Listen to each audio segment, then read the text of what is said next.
So we're getting into mid-May now. The other weekend we went over to the F1 race in Miami Gardens. It was really intense and saw the Porsche Cup, and then we saw the F1 race. Really incredible to see the dynamics of how South Florida is growing.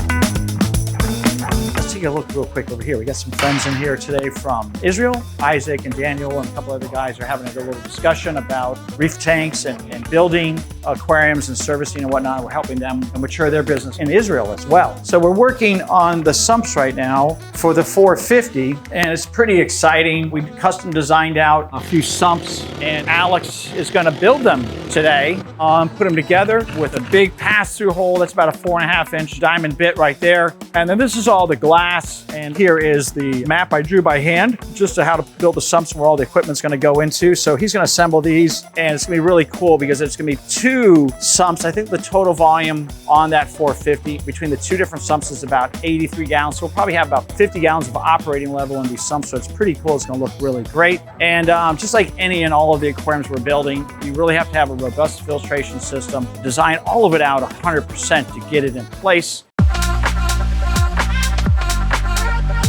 I wanted to kind of go over a little bit of the design of Sumps. So once the aquarium was delivered onto the stand, I got a better grasp of the millwork on site. Joe was there working with the millwork company, and I start mapping out and maximizing as big a sump as you can get into the space. That's normally our routine. And when you get in a tight space like that, sometimes I'll build 2 Sumps and then glue them together so you can increase the volume of the size of the sump. That's a very important thing to consider.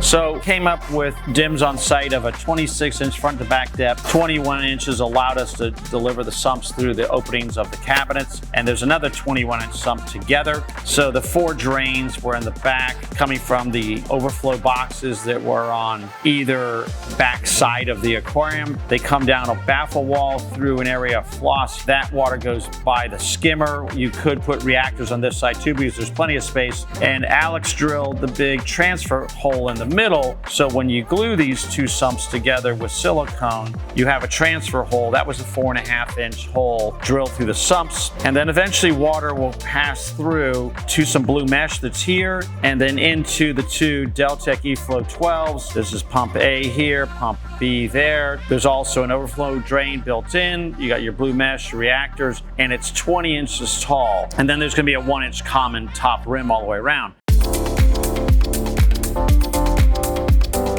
When I do math on this, it all comes out to 26 by 42 by 20 inches tall is 94 gallons. And the aquarium itself is 450 on external dimensions. By the time, the project's all up and running, it'll probably have 450 gallons of actual water capacity. Could be 430, 420, somewhere in that range. But again, all aquariums are measured, from an external basis. So if you bought a 55-gallon aquarium, it really only holds 47 gallons of water. So that's a factoid that a lot of people don't know. And then I did a math calculation at 12 inches, which is the minimum operating level in the sump. It's only a foot, but the sump is 20 inches tall. Typically, we're going to put a skimmer in about an 8-inch operating level, the Deltec skimmers that we're going to use on this aquarium. So you might build a stand under the skimmer to elevate the skimmer enough so that it's in that water body.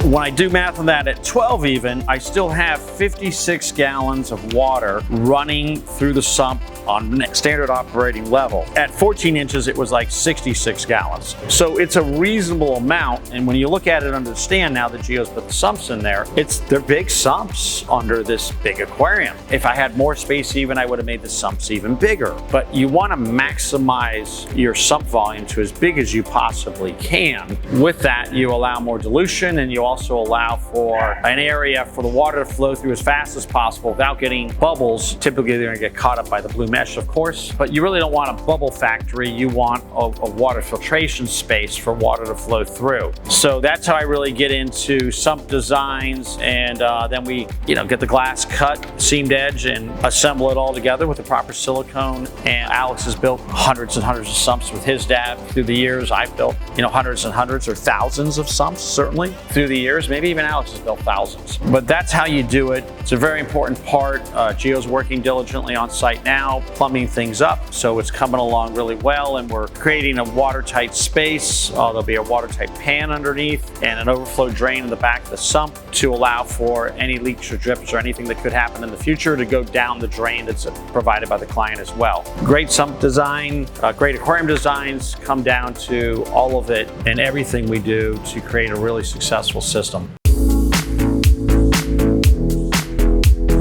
There's some other new things that came in too. We've got these frames. So our stands are ready now on the rolling carts for the delivery into downtown Miami. We have this leveling cart for the wheels. We got the 2 structural stands for the top caps and the wheels already strapped together. So when we go to site, we'll deliver the 2 stands. And these are the brackets that literally go on the ends of the tanks that bolt to the stand. They'll go something like this. Obviously they'll fit and go down and get bolted to the top of the stand. That's to keep the tanks in place on this tall building in downtown Miami. So these are also powder coated stainless steel. They're basically structural bands that bolt them to the top of the tank. Progress is going along really well with this installation, and we look forward to giving you an update in the next couple of weeks. So remember to like, subscribe, and we'll see you on the next plumbing site.